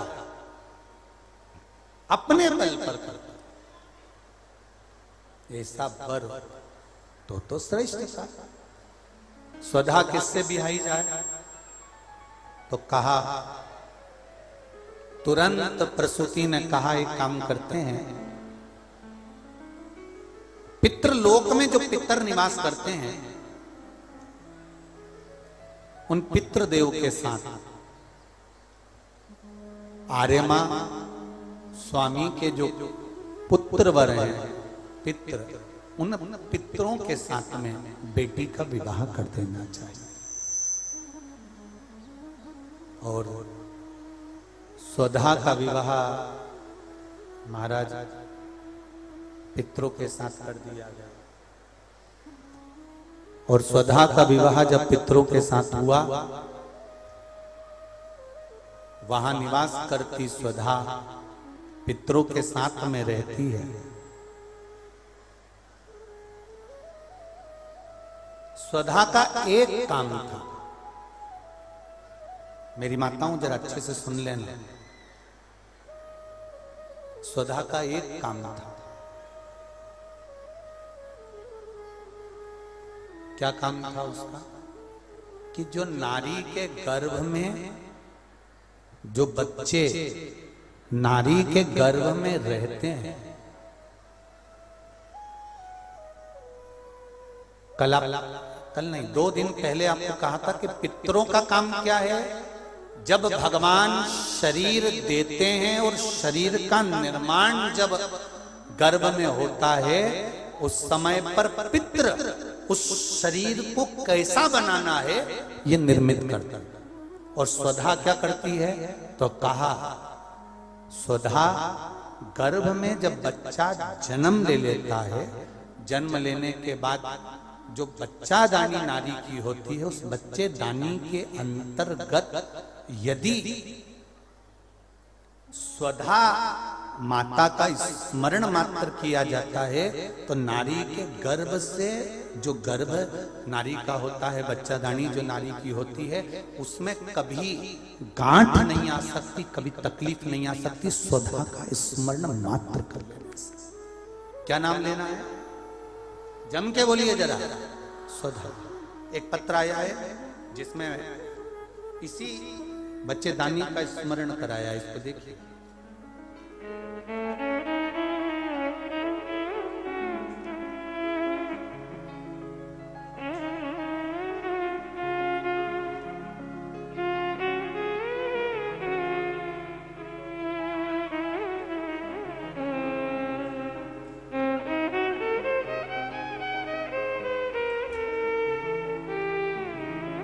श्रीमती कुसुम नामदेव महाव्या बाड़े के पीछे शर्मा कॉलोनी अशोक नगर से हैं। कहीं बैठी हो तो हाथ हिलाइएगा, जहां कहीं भी बैठी हो हाथ हिलाइएगा। दोनों हाथ हिला दो। अच्छा आप ही हैं, दोनों हाथ हिला दो। श्री शिवाय नमस्ते। गुरुजी, शिव की कृपा क्या होती है, मेरी तबीयत खराब रहती थी, मैं पूजा पाठ नहीं कर पाती थी। डॉक्टर को दिखाया, उन्होंने बताया कि बच्चा दानी में सूजन है और कुछ प्रॉब्लम दूसरी भी है, ऑपरेशन करना होगा, जांचें होंगी। मैंने दवाइयां खाई पर आराम नहीं लगा गुरुदेव। आपकी शिव महापुराण की कथा में पितृव्याख्यान में वर्णन किया था, तो एक लोटा जल और बेलपत्र और चावल के दाने वाला प्रयोग करना प्रारंभ करा, और बाबा की कृपा से वो बेलपत्री को खाना प्रारंभ करा। गुरुदेव, दूसरी बार जब हॉस्पिटल में जांच कराने के लिए गए, तो बच्चे दानी में जो प्रॉब्लम थी, जो बता रहे थे कि इसमें ये प्रॉब्लम हो रही है और ऑपरेशन करना पड़ेगा, वो समाप्त हो चुकी थी। अब वो दिक्कत नहीं है। गुरुजी, मेरी बड़ी बेटी सुरभि नामदेव LNIP ग्वालियर में पढ़ती थी। वो एग्जाम देना जाती तो 1 या 2 नंबर से रह जाती थी। इस बार उसने NISX का एग्जाम देना गई, तो उसने मंदिर में जाकर भोले बाबा को बेलपत्री का शहद वाला प्रयोग किया, और बाबा की कृपा से गुरुदेव टॉपर की लिस्ट में उसका नाम आ गया। मैं बाबा को धन्यवाद देने आया। ये शिव कृपा। एक पत्र और है,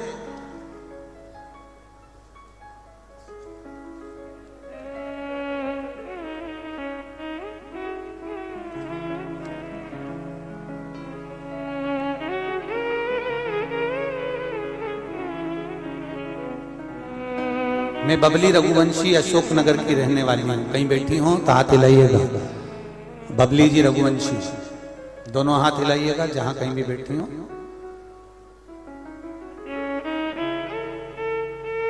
मैं शब्दों में क्या वर्णन करूं, महादेव ने मुझ पर ऐसी कृपा करी है कि जितना मैं धन्यवाद दूं कम है। मेरे पिताजी के 3 महीने पहले कैंसर हो गया था, और हम सब ने हिम्मत तोड़ दी थी। गुरुजी मेरा सारा परिवार बहुत दुखी था, हमें कुछ समझ में नहीं आ रहा था। तब डॉक्टर ने पिताजी को कैंसर के ऑपरेशन के लिए कह दिया था। पिताजी के मुख से एक ही शब्द निकला कि डॉक्टरों में भी बड़ा डॉक्टर सियोर वाला महाराज कहता है कि वो देवाधिदेव महादेव है। एक बार कुबेरेश्वर धाम चलते हैं, वहां से रुद्राक्ष लेकर आएंगे, उसका पानी पिएंगे, मेरा विश्वास कहता है कि कैंसर समाप्त हो जाएगा। हम रुद्राक्ष लेने गए, रुद्राक्ष वितरण बंद हो गया था। वहां से कंकर उठाकर लिया आए, कंकर में शंकर बसता ही आप कहते हो गुरुदेव, और वो कृपा हुई। उसी कंकर का जल पीना प्रारंभ करा, बाबा की कृपा से दूसरी बार जांच कराई तो कैंसर समाप्ति पर था। ये शिव कृपा।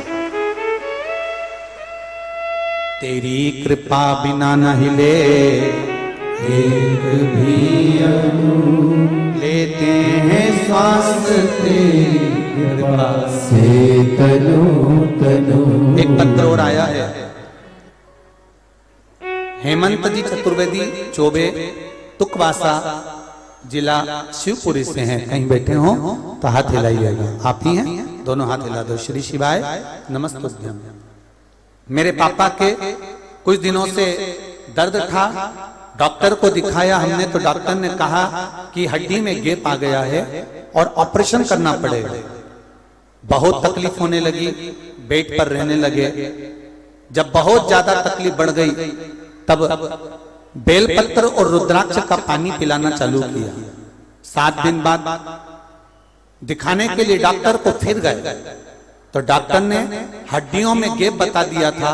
वो गैप 7 दिन रुद्राक्ष का जल, बेलपत्र और जल शिव जी पे चढ़ा हुआ दिया तो डॉक्टर को भी अचंबा पड़ गया कि वो गैप समाप्त हो चुका था। उसकी एक्सरे भी हम भेज रहे हैं गुरुजी। ये शिव है, ये शंकर है। कि बाबा की कृपा किसको कहते हैं? बैठिए भैया। श्री शिवाय नमस्ते। शिव कृपा किसको कहते हैं? तेरी कृपा बिना न हिले एक भी अणु, लेते हैं श्वास तेरी कृपा से तनु तनु। फिर निवेदन करूंगा, जितने श्रवण कर रहे हो, चाहे टीवी पर, चाहे मोबाइल पर, चाहे इस अशोक नगर की पावन धरा, दिल से कहता हूं ये शंभू है, खाली नहीं छोड़ेगा। 3 महीने में फिर भर कर भेजेगा। ये निश्चित छोड़ता नहीं।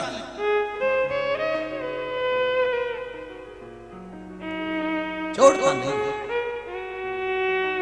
आप दिल से श्रवण तो करो। कितनी कृपा हुई है। केवल अशोक नगर वाले नहीं, आसपास के सारे बेल्ट के लोग कथा को सुनने के लिए आ रहे हैं। आप भले डीजल खर्च कर कर आ गए, पेट्रोल खर्च कर कर आ गए, अपना समय लगा कर आ गए, तो बाबा क्या देता है ये तो आपको मालूम पड़ेगा। ये तो शिव कृपा, उसकी करुणा बिना नहीं हो सकती। स्वधा गर्भस्थ नारी के गर्भ में बच्चा जब तक रहता है और बच्चे को जन्म देने के बाद नारी उस बच्चे दानी से अगर प्रॉब्लम में रहती है, कष्ट में रहती है, गांठ पड़ जाती है या तकलीफ में आ जाती है, तो स्वधा का नाम लेकर भी शिव जी पे जल चढ़ाकर उसका मात्र आचमन ही कर लेती है तो नारी को ऑपरेशन की जरूरत नहीं पड़ती, गर्भाशय ठीक हो जाता है। गर्भाशय ठीक हो। स्वधा नाम कोई साधारण सा नाम नहीं है, स्त्रियों के लिए, पुरुषों के लिए। पुरुष वर्ग में भी अगर हर्निया की भी प्रॉब्लम हो गई है और हर्निया हो गया, डॉक्टर बोल रहा है ऑपरेशन करना पड़ेगा, तो कुछ दिन स्वधा का नाम लेकर भगवान शंकर पर जल चढ़ाकर उस जल का आचमन करना प्रारंभ करिए और फिर जांच कराओ कि हर्निया में आराम लगना प्रारंभ हुआ कि नहीं हुआ। यहां तक शास्त्र वर्णन करता है कि आप स्वधा का नाम कोई साधारण नाम नहीं है। ये तो तर्पण शिव महापुराण की कथा में जो आपको मिल रहा है, ये वो औषधि मिल रही है कि जिंदगी बना दे, आपकी जिंदगी सवार। स्वधा नाम एक बार सब प्रेम से फिर से बोलिए। हम सुनना चाहते हैं तुम सही बोल रहे हो कि गलत बोल रहे हो। सुधा आधा सा है, फिर वाह और फिर धा आ की मात्रा सुधा। ये कोई दक्ष प्रजापति की बेटी स्वधा का विवाह पितरों के साथ कर दिया। पितरों का काम केवल एक है, शरीर का निर्माण करना।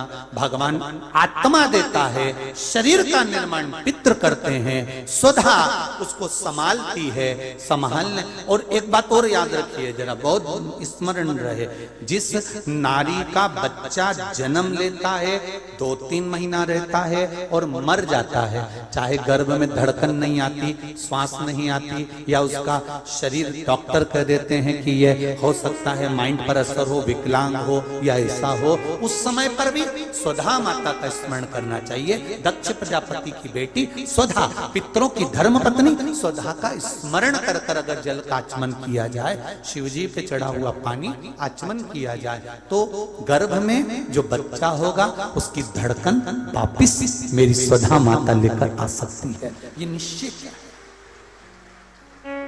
सुधा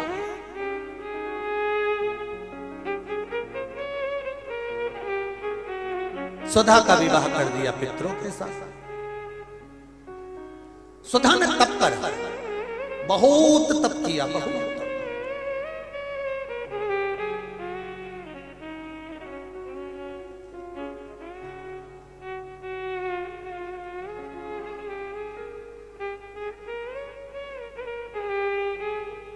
कल हमारी बात चल रही थी तो ललित महाराज कह रहे थे हमारे, तो ललित ने कहा गुरुजी ये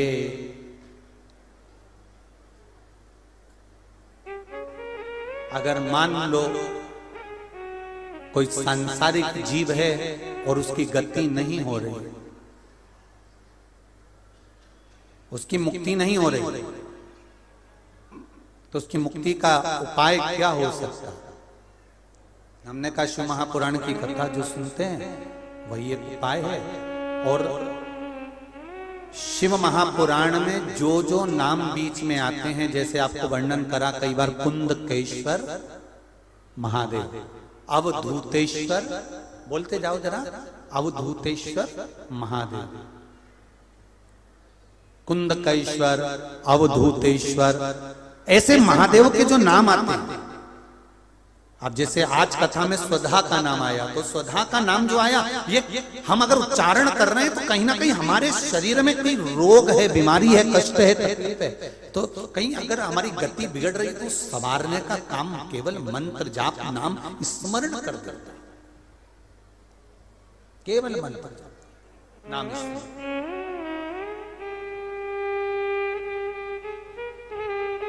जिस नारी का बच्चा जन्म ले रहा है, मर रहा है, धड़कन नहीं आ रही, 2-3 महीने रहकर गिर जाता है, गर्भ नहीं ठहरता, उसको भी सुधा का स्मरण करना चाहिए।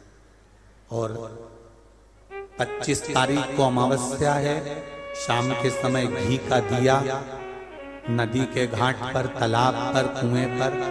शहरों में अगर नदी तालाब नहीं है तो आपके घर में जो मटका है, हंडा है, शहर वालों, गांव में अगर नदी तालाब हो, अपने शहर में हो तो वहां लगाओ। और अगर नदी तालाब नहीं हो तो पानी का जो हंडा मटका रसोई घर में होता है, अमावस्या के दिन शाम को वहां भी दिया लगा सकते हो। अगर नहीं है नदी तालाब बावड़ी कुआं तो अगर है तो वहां जाओ, नहीं हो तो वहां जाओ, पर लगाओ। स्वधा स्मरण, स्वधा ने तप किया, उस तप का बल बढ़ा, और तप बल के कारण स्वधा के यहां गर्भ के सम्मुख में 3 बेटियां प्रकट हो गई। अब देखिएगा जरा, बहुत ध्यान देना इस प्रसंग पर। पितरों की बेटियां स्वधा के गर्भ से प्रकट नहीं हुई। आपके गर्भ में अगर भगवान ने संतान दी है तो संतान देने वाला भी भोलेनाथ, और गर्भ में संतान को 9 महीने तक स्वस्थ रखने वाला भी। 9 9 महीना अगर गर्भ में संतान है तो उसको स्वस्थ रखने वाला भी भोलेनाथ। तेरा ही दिया मैंने खाया पिया है, तेरा शुक्रिया है, तेरा शुक्रिया है। मुझे भोले बाबा ने बहुत दे दिया है, तेरा शुक्रिया है, तेरा शुक्रिया है। सुधा के गर्भ से बच्चे नहीं हुए, पितरों की धर्म पत्नी के गर्भ से संतान नहीं हुई।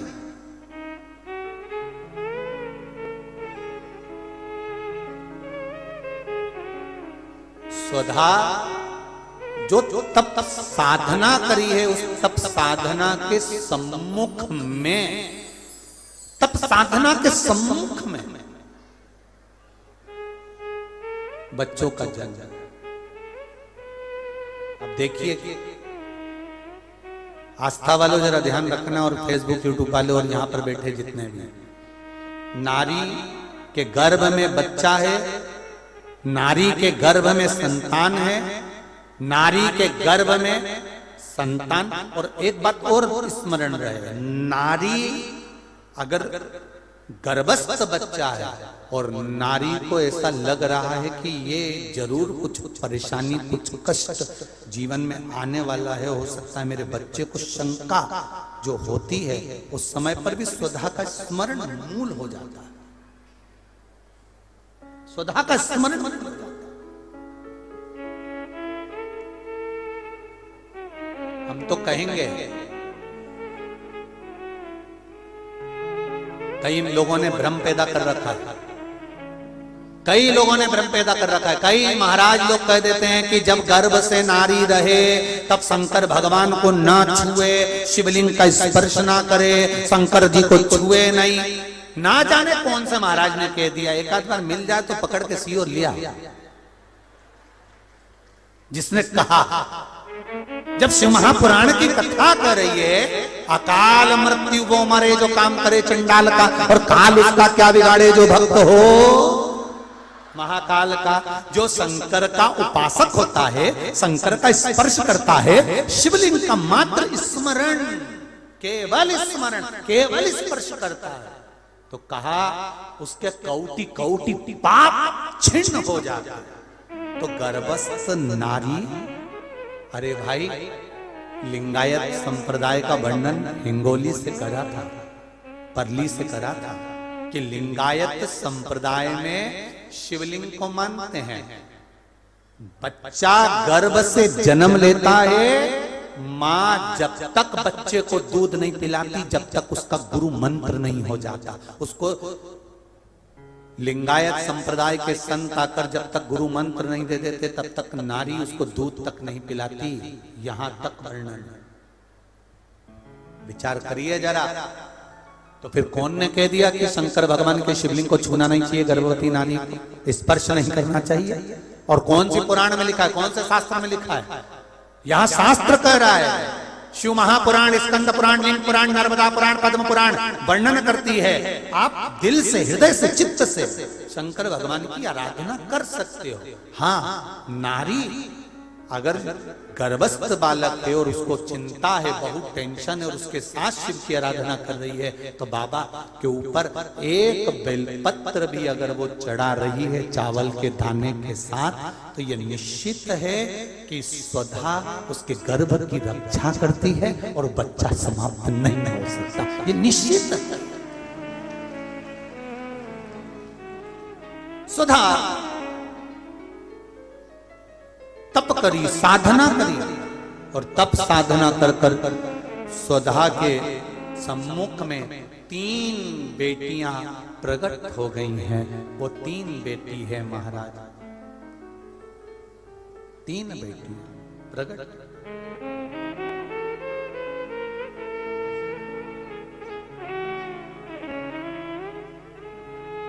महाराज मैना, धन्या और कला, ये तीन बेटियों का प्रागट्य सम्मुख में हो गया।